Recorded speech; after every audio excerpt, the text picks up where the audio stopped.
If you want to make a good, creamy and luscious carbonara, you don't need a cooking cream. You don't. You just don't cook carbonara with cream. It's not right, okay?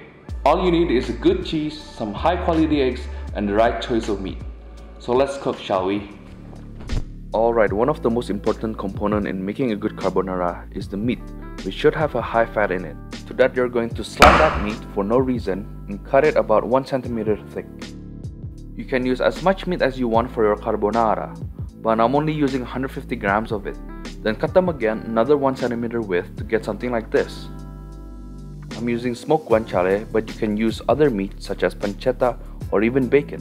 Look, you know you've got a good meat when your fingers become oily by just touching it. Set that aside, and now we're going to make the sauce. To that, you're gonna add 1 egg plus 2 egg yolk into a bowl. Add a heaping amount of grated Parmigiano Reggiano cheese. Real Parmigiano Reggiano, okay? Not Parmesan cheese. We want the real deal here. Or alternatively, you can use Pecorino Romano or a mixture of both. Now, mix it with the eggs until your mixture reaches this kind of consistency. Quite thick, okay? With some seeds in it. Now boil your water and add a generous amount of salt. Is it water? It's salty. While your water is boiling, add oil to a cold pan. Yes, a cold pan that is as cold as your eggs. Okay, that was a bad joke, but you get what I mean. Add the guanciale in and cook it until they are golden brown, like this. By now, you should have cooked guanciale that is swimming in its fat. Remove some of the fat and set it aside.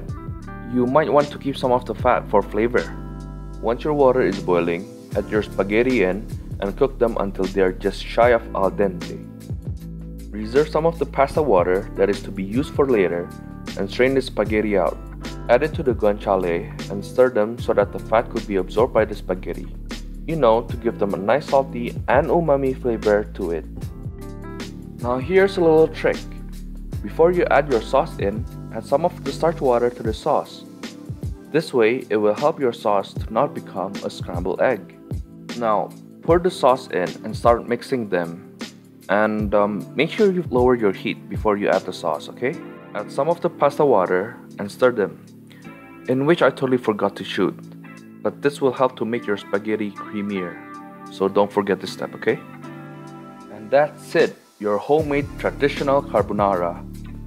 Plate it up however you like, or you can eat it right away, it doesn't matter. I'm going to add some more of the guanciale and a little bit more of the grated cheese for presentation, or as many as you want. What am I, your cheese police? There you have it, a beautiful homemade traditional spaghetti alla carbonara. No cream needed, just the right technique and some love when you cook it. So let's just eat it, shall we?